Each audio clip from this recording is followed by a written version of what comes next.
सुप्रभात विद्यार्थियों। कल हमने ऑनलाइन कक्षा में ऑनलाइन अध्ययन में अध्याय 10 आपकी पाठ्य पुस्तक सर्जना का अध्ययन कर रहे थे, लेकिन ऑनलाइन में नेट तकनीकी की वजह से हम अच्छी तरह से अध्ययन नहीं कर पाए थे। इसके लिए खेद है और कोशिश करें कि आपकी ऑनलाइन कक्षाएं अच्छी चले, किसी प्रकार का व्यवधान न आए उसमें, तो आगे से आगे हम सुधार की ओर अग्रसर हैं और अपनी क्लासें अच्छी लगेगी ऑनलाइन क्लासें। तो इसके लिए हम आज आपको ऑफलाइन वीडियो के रूप में आज अध्ययन करने वाले हैं अपने, तो इसको अच्छी तरह आप समझेंगे। अपनी बुक को पास में रखकर इस वीडियो को का अध्ययन करना, दोहरान करना, और आशा है कि आप अच्छी तरह समझोगे। तो बच्चों, अध्याय नंबर 10 में गद्य खंड के अंदर आज हम अध्याय 10 में भय लेसन करेंगे, जिसके लेखक हैं आचार्य रामचंद्र शुक्ल। जिसके लेखक रामचंद्र शुक्ल का जन्म सन 1886 में हुआ। आचार्य शुक्ल हिंदी साहित्य के सर्वोत्कृष्ट गद्यकार हैं, यानी कि आचार्य शुक्ल को हिंदी साहित्य के क्षेत्र की बात की जाए तो सबसे उच्च कोटि के गद्यकार माने जाते हैं। उनका हिंदी साहित्य का इतिहास अत्यंत प्रामाणिक ग्रंथ है, और इनके हिंदी साहित्य का जो इनका ग्रंथ है, हिंदी साहित्य का इतिहास का ग्रंथ है, वो बड़ा प्रामाणिक है, क्योंकि इनका रचना का जो उद्देश्य रहता है या इनका जो ध्येय रहता है वो एकदम प्रामाणिक, सत्य पर आधारित उनके प्रमाण वर्णित करते हैं। हिंदी शब्द सागर, भ्रमर गीत सार, जायसी ग्रंथावली, तुलसी साहित्य आदि विविध ग्रंथों का उन्होंने संपादन किया। हिंदी की सैद्धांतिक समीक्षा के मानदंडों की स्थापना के संदर्भ में शुक्ल जी का अप्रतिम योगदान रहा है, यानी कि कभी हम उन्हें भुला नहीं सकते। इस प्रकार के हिंदी के जो सैद्धांतिक वही बच्चों वही जो सत्य पर आधारित हो, समीक्षा के मानदंडों की स्थापना पर प्रमाणित हो, यानी इस प्रकार की उनकी रचनाएं हैं, वो अप्रतिम योगदान रहा है उनका। वे मूलतः आलोचक और विचारक थे। मूलतः यानी मूल रूप से आलोचक मतलब बुराइयों का विरोध करना, और अगर सही कोई बात होती है तो उसका पक्षधर बनना। इस प्रकार से उन्होंने सही बुरी का जो भी होता था वो उसके पर बोलते थे, उनका ये ध्येय था। और विचारक भी थे, यानी क्या सही है और क्या गलत, इस प्रकार के विचार करते हुए उनके लेख रचनाएं होती थी। 1904 ईस्वी से उनके निबंध सरस्वती और आनंद कादम्बिनी आदि प्रमुख पत्रिकाओं में छपते रहे। प्रौढ़ संबंधों मान लो जिससे प्रौढ़ से संबंधित जो भी उनके निबंध होते थे या जो उनके निबंध संग्रह होते थे, चिंतामणि भाग 1 व 2 में प्रकाशित हुए हैं। चिंतामणि भाग 1 पर उन्हें मंगला प्रसाद पारितोषिक भी प्राप्त, मतलब उनको सम्मान भी दिया गया। यानी इस प्रकार से उनकी रचनाएं बड़ी विशिष्ट प्रकार की होती थी। उत्साह, करुणा, क्रोध, श्रद्धा, भक्ति, लज्जा और ग्लानि, लोभ और प्रीति, घृणा, भय आदि मनोविकारों संबंधी निबंधों में उनके मन और बुद्धि का अद्भुत सामंजस्य दिखाई देता है। जो यह हम आज अध्ययन कर रहे हैं, ये भी भय उनकी एक ऐसी रचना है जो हमारी मन और बुद्धि को अद्भुत सामंजस्य, यानी हमारा मन और बुद्धि अलग अलग प्रकार के होते हैं। यानी कभी हमारी बुद्धि, हमारा दिमाग कुछ और सोचता है लेकिन हमारा मन कुछ और करता है। कभी हमारा मन किसी काम के लिए करता है लेकिन हमारा बुद्धि हमें उस चीज़ के लिए मना करती है। यानी इस प्रकार का सामंजस्य, हमें क्या करना चाहिए क्या नहीं करना चाहिए, इस जैसा सामंजस्य इस जो रूप होता है वो भी हमें इस अध्याय में देखने को मिलेगा।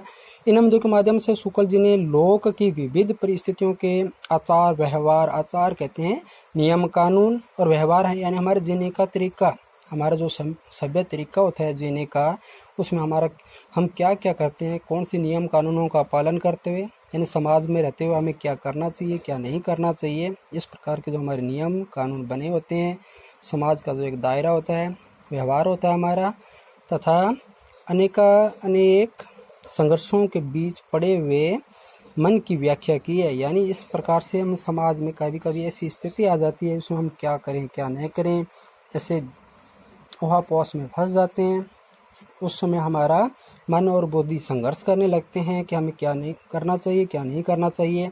इस प्रकार के बीच में पड़े हुए मन की व्याख्या की है। सुख व दुख की मूल प्रवृत्ति ही जीवन को गतिशील बनाती है। और आखिर में उन्होंने अपनी जो मूल प्रवृत्ति दी, यानी लेखक की सोच कि हमें दुख और सुख की मूल जो प्रवृत्तियाँ होती है वही हमारे जीवन को गतिशील बनाती है बच्चों। यानी अगर हमें दुख भी आए तो भी हमें पीछे नहीं हटना चाहिए, हमें टूटना नहीं चाहिए, हमें उसका डटकर मुकाबला करना चाहिए। और अगर सुख भी हो तो भी उस सुख के अंदर हमें ऐसा कुछ नहीं करना चाहिए जिससे किसी को कोई कष्ट हो, समाज के अंदर किसी प्रकार का कोई विकार आए, किसी के व्यवहार में कोई बदलाव आए।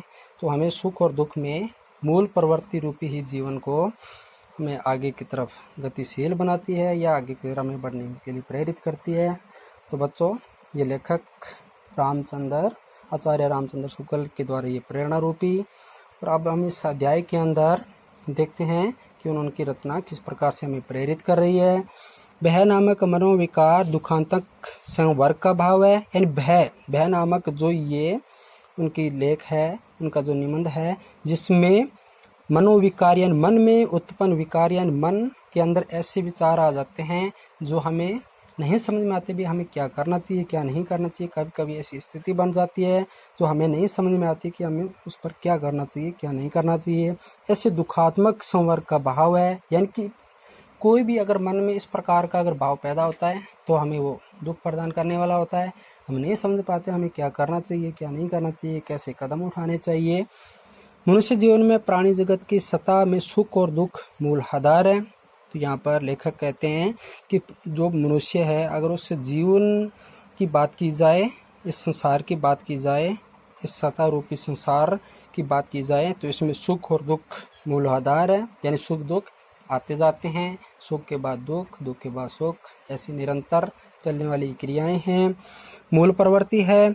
शुक्ल जी ने इस विचार प्रधान निबंध में भय की अनुभूति को लोक व्यवहार की दृष्टि बड़ी सूक्ष्मता और विष स्पष्ट किया। मतलब विष उत्पन्न करने वाली या हमारे कह सकते हैं हमारे जीवन में ऐसे उतार चढ़ाव आते ही रहते हैं लोक व्यवहार की दृष्टि से, जो सूक्ष्म बड़े छोटे भी हो सकते हैं और बड़े दुख प्रकट मालूम देने वाले भी होते हैं। विशेषता कह सकते हैं दुख, अत्यधिक दुख कह सकते हैं। यहाँ पर जिस पर अपना वश न हो, ऐसे कारण से पहुंचने वाले भावी अनिष्ट के निश्चय से जो दुख होता है वह भय कहलाता है। यानी भय के अंदर यानी ऐसे कभी कभी हमारे जो वश से बाहर होते हैं, हमारे वश में नहीं होते उस वो दुख, और उनकी भयानकता को देखकर या उनको ऐसी अनिष्ट देखकर भी हमारे जीवन में क्या हो सकता है, उससे कितना बड़ा दुख आ सकता है, क्या हम खो सकते हैं। तो इस प्रकार के हमारे अंदर एक भय उत्पन्न हो जाता है, भय पैदा हो जाता है। छोटे बालकों जिसमें यह निश्चयात्मिकता बुद्धि नहीं होती, यानी जो छोटा बच्चा होता है उसमें सोचने शक्ति नहीं होती कि उससे ऐसा करने से क्या हो जाएगा या क्या नहीं होगा, इस प्रकार की उसमें ऐसी बुद्धि नहीं होती। निश्चयात्मिकता यानी ऐसा निश्चय करने वाली बुद्धि नहीं होती, भय कुछ भी नहीं होता। जब हमारी इंद्रियां दूर से आने वाली क्लेश कारणीय बातों का पता देने लगती है, तब हमारा अंतःकरण भावी आपदा का निश्चय कराने लगता है। यानी बच्चों, आज आप जिस अवस्था में हो, इस अवस्था में आप अच्छा बुरा अच्छी तरह समझते हो भी आप ऐसा क्या करोगे, या समाज से बाहर निकलकर या समाज के जो नियम कानून है उनको तोड़कर, या आप इनको अनदेखा करते हुए अगर आगे बढ़ोगे या ऐसा कोई कार्य करोगे जो समाज के लिए हितकर नहीं होता या आपके लिए हितकर नहीं होगा, तो ऐसा अगर करोगे तो निश्चित रूप से भय उत्पन्न होगा और आपके जीवन में दुख का कारण भी बन सकता है। तो बच्चों, ऐसा कुछ नहीं करना चाहिए जो समाज से परे हो, समाज से बाहर हो। आप इस अवस्था में आप अच्छी तरह समझते हो कि हमें क्या करना चाहिए, क्या नहीं करना चाहिए। तब हमारा दुख मातर से नहीं चल सकता, बल्कि भागने या बचने की प्रेरणा देने वाले भय से चल सकता है। लेकिन जब हम किसी कार्य से भागने लगते हैं या समाज में ऐसा कोई कार्य है जिसे हम अनदेखा करते हुए जाते हैं या भय उत्पन्न करने वाले कार्य को छोड़कर हम भागने लगते हैं, तो निश्चित रूप से ही हम इस प्रकार के एक भय से ग्रस्त हो जाते हैं और फिर उस कार्य को हम नहीं कर पाते, चाहे वो हमारे लिए कितना ही उचित क्यों न हो। इस प्रकार भाव या मनोविकार मानव जीवन के प्रेरक होते हैं। इनसे लोक कल्याण के व्यापक उद्देश्य की सिद्धि भी होती है। शुक्ल जी ने निबंध में भाव की केवल मनोवैज्ञानिक प्रामाणिकता ही सिद्ध नहीं की है, मतलब उन्होंने ऐसा केवल मनोवैज्ञानिक रूप ही नहीं दर्शाया, उन्होंने उनका इस तरह से उनका निराकरण भी बताया कि हम किस प्रकार से उसे बचा जा सकता है या किस प्रकार से हम इस समाज में रहते हुए सामंजस्य बना कर रख सकते हैं। वो प्रमाणिकता सिद्ध नहीं की, वरने लोक व्यवहार और साहित्यिक अभिव्यक्ति को, और अभिव्यक्ति कहते हैं अपने विचार, यानी हर व्यक्ति अपने विचार रखता है, लोक व्यवहार करता है। लोक व्यवहार मतलब संसार के नियम कानूनों के रूप में व्यवहार करना। अच्छा व्यवहार, बुरा व्यवहार, यह उस व्यक्ति की अपनी अभिव्यक्ति के अनुसार होता है कि व्यक्ति वो क्या चाह रहा है। कोई व्यक्ति अपना अच्छा चाहता है, कोई व्यक्ति जानबूझकर नियम कानून तोड़कर अगर कोई ऐसे गलत कार्य करता है तो उसका प्रकार उसी प्रकार उसका व्यवहार हो जाता है। तो ये मध्य संगति भी एक स्थापित की है। तो यहाँ पर लेखक कह रहे हैं कि इस प्रकार की संगति स्थापित की है, मतलब जिस प्रकार व्यक्ति अपनी अभिव्यक्ति चाहता है उसका व्यवहार भी समाज के अंदर वैसा ही बनता जाता है। कर्म क्षेत्र के चक्रियों में जैसे सुखी होना प्रयत्न साध्य है, यानी हर व्यक्ति अपने ऐसा कर्म चुनता है, ऐसा क्षेत्र चुनता है जिसमें वह सोचता है कि मैं इसमें रहकर सुखी रहूंगा। इस प्रकार के प्रयत्न वो साधता है। साध्य मतलब ऐसा कार्य करने का एक तरीका ढूंढता है। वैसे ही निर्भय रहना भी, और वह भी चाहता है कि उसे किसी प्रकार का कोई भय न हो। अगर हम नियम कानून के अंदर बंद कर कार्य करते हैं तो हमारे अंदर कोई भय नहीं होता, हम सुखी रहते हैं। हमारे आसपास के जो समाज के लोग होते हैं वो बड़े सुखी रहते हैं। इस आवश्यकता से हम बच नहीं सकते, मतलब हर ये एक अनिवार्य होती है। भी हम कोई भी अगर कार्य करते हैं तो ये हमारे लिए अनिवार्य हो जाता है कि अगर हम सुखी रहना चाहते हैं तो हमें कर्म क्षेत्र भी ऐसा ही चुनना होगा। वो नितांत आवश्यक है, ऐसा नहीं है कि हम कोई गलत कार्य करें और हम सुखी रहें, ऐसा नहीं हो सकता। तो यहाँ पर लेखक कहने का मतलब है अगर हम सुखी होने का प्रयत्न साधते हैं, अगर वैसे निर्भय रहना भी चाहते हैं तो हमें भी आवश्यकता है कि हम ऐसे कार्य चुने, ऐसे कर्म क्षेत्र को चुने जो हमारे लिए हितकर हो। तो यह हमें इस अध्याय के अंदर लेखक हमें प्रेरणा रूपी अपनी रचना के माध्यम से बता रहे थे। अब इस अध्याय के अंदर हम जानते हैं या अध्ययन करते हैं कि इसमें किस प्रकार से हमें समझाने की कोशिश कर रहे हैं लेखक।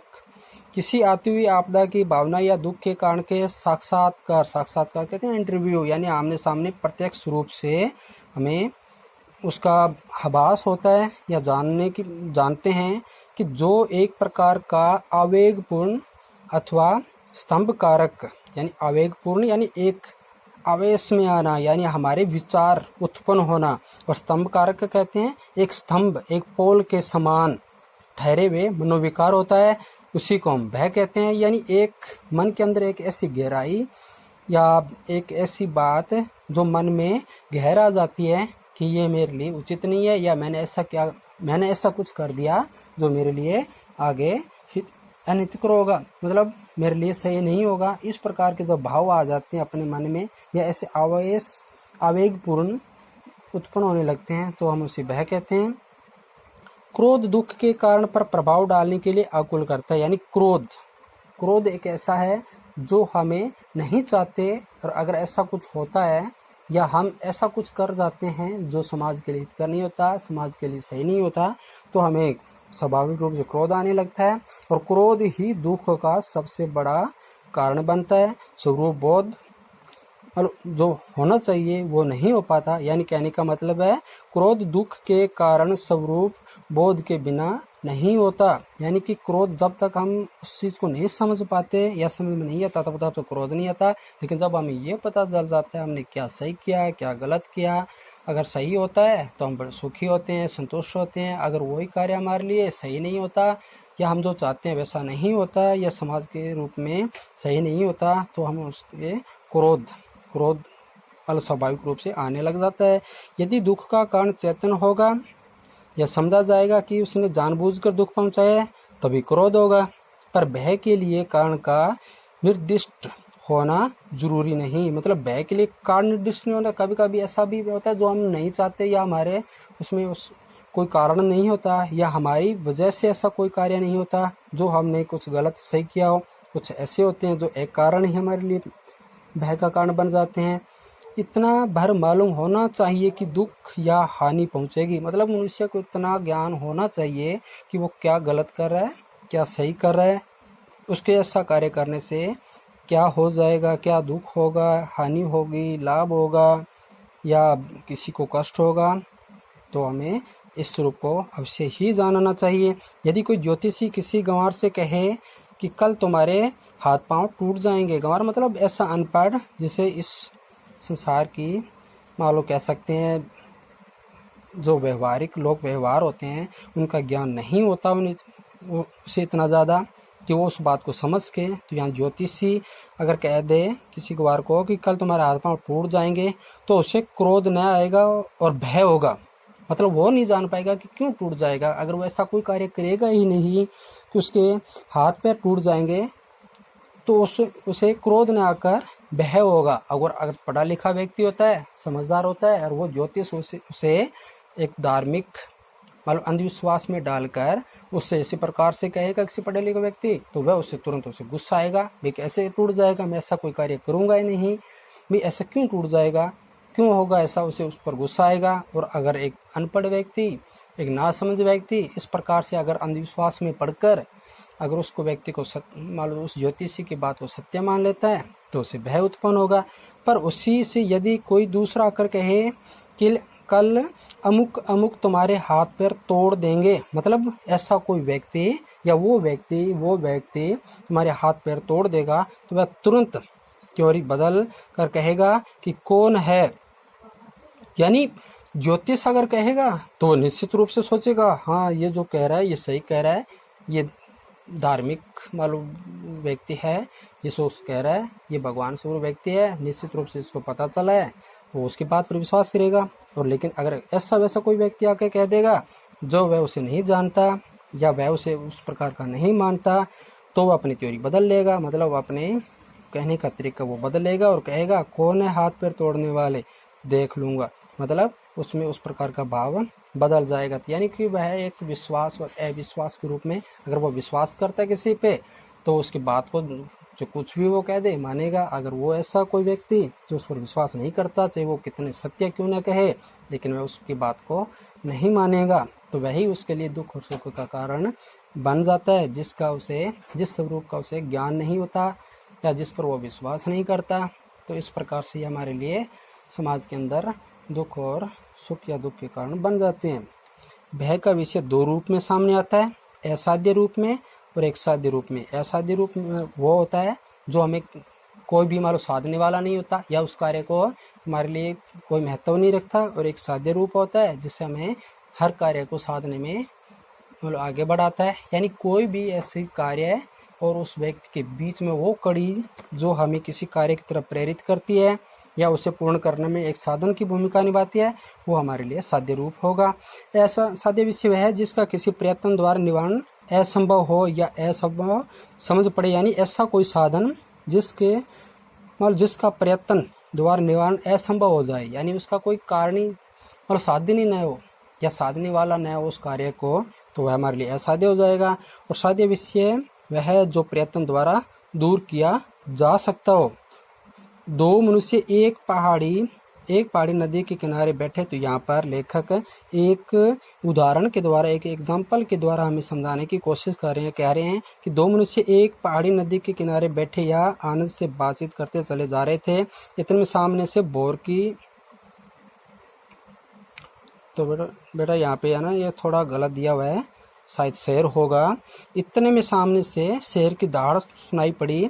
यदि वे दोनों उठकर भागने, छिपने या पेड़ पर चढ़ने आदि का प्रयत्न करें तो बच सकते हैं।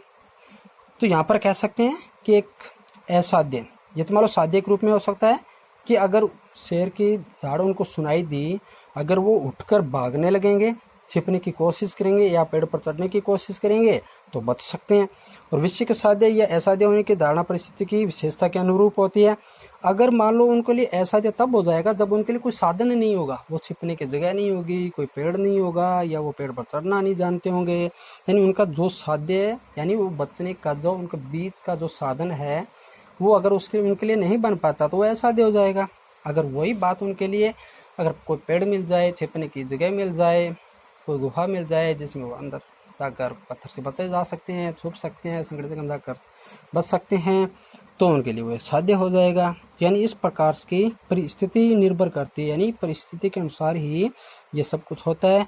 पर बहुत कुछ मनुष्य की प्रकृति पर भी अवलंबित रहती है, यानी एक मनुष्य की प्रकृति भी निर्भर करती है कि वो हम क्या चाहते हैं। अगर हम चाहते हैं हमारे लिए ऐसा हो और तब हम साधने उस साध्य करने के लिए या उसको साधने के लिए हम अगर साधन की खोज करते हैं, मेहनत करते हैं, परिश्रम करते हैं, तो निश्चित रूप से हो सकता है हमारे लिए वो साध्य हो जाए। लेकिन जब हम किसी कार्य को साधने की कोशिश ही नहीं करते तो हमारे लिए असाध्य हो जाता है, क्योंकि साधन के हमें पास जाना पड़ेगा, उसको खोजने के लिए प्रयत्न करना पड़ेगा। तो इस प्रकार से वो हमारे लिए असाध्य हो जाता है अगर हम कोशिश से नहीं करते। आगे देखिए बच्चों, पर बहुत कुछ मनुष्य की प्रकृति पर अवलंबी रहती है। क्लेश के कारण का ज्ञान होने पर उसकी अनिवार्यता का विषय अपनी व्यवस्था या अक्षमता की अनुभूति के कारण होता है। ये भी हमारी क्षमता पर निर्भर करती है कि हमारी क्षमता कैसी है, एबिलिटी कैसी है। क्लेश का कारण ज्ञान होने पर उसकी अनिवार्यता निश्चित होती है, मतलब अगर हमें उस चीज़ का ज्ञान है, हमें पता है हम उसके द्वारा ऐसा कुछ कर सकते हैं, तो ये हमारी व्यवस्था कह सकते हैं भी हमें विवश होते हैं उसको करने के लिए। अगर हम ऐसा नहीं करेंगे तो ऐसा नहीं होगा। तो हम उसके लिए एक क्षमता होनी चाहिए हमारे अंदर, एक विशेष परिस्थिति के लिए हमारे पास उसका ज्ञान भी होना चाहिए। अक्षमता की अनुभूति के कारण होता है, मतलब व्यवस्था और अक्षमता मतलब जरूरी भी होता है और नहीं भी, दोनों तरीके से कह सकते हैं हम। यदि यह अनुभूति कठिनाइयों और आपत्तियों को दूर करने के अनभ्यास मतलब बिना अभ्यास के, अगर हम चाहते हैं कि हमारे लिए ऐसा निश्चित कोई बिना अभ्यास के और साहस के अभाव के कारण होती है, तो मनुष्य स्तंभित हो जाता, मतलब अचेतनशील हो जाता। अगर कुछ नहीं करना चाहेगा तो आगे नहीं बढ़ पाएगा। अगर हम मेहनत करेंगे, साहस से आगे बढ़ेंगे, अभ्यास करेंगे, तो निश्चित रूप से हम चेतनशील होकर आगे बढ़ेंगे। पर कड़े दिल या साहसी आदमी पहले तो जल्दी डरता नहीं, और डरता भी है तो संभल कर अपने बचाव के उद्योग में लग जाता है। उद्योग कहते हैं परिश्रम, मेहनत करना। तो बच्चों आपको इस पेज तक समझ में आ गया होगा। पेज नंबर 37 37 नंबर पेज तक हम तीसरा पैरा आज पढ़ा। अगर इसमें कुछ भी समझ में नहीं आया हो तो आप निश्चित रूप से पूछेंगे और अपनी बुक में अच्छी तरह इसका दोहरान करना। बहुत अच्छा अध्याय है बच्चों। हमारी ज़िंदगी में बहुत अच्छी ऐसी जो नियमित होते हैं ये हमारे लिए बड़े काम के होते हैं, हमें कर्म क्षेत्र में आगे बढ़ने में बड़े प्रेरित करते हैं और हमारे लिए मार्गदर्शक का कार्य करते हैं। और जो आज जिस अवस्था में आप हो इसके लिए आपको ऐसे लेख, ऐसे निबंध की नितांत आवश्यकता होती है। तो आचार्य रामचंद्र शुक्ल इस क्षेत्र में बड़े महान लेखक साबित हुए हैं। तो बच्चों आज हम इतना ही पढ़ते हैं, कल नेक्स्ट अध्ययन करेंगे। जय हिंद।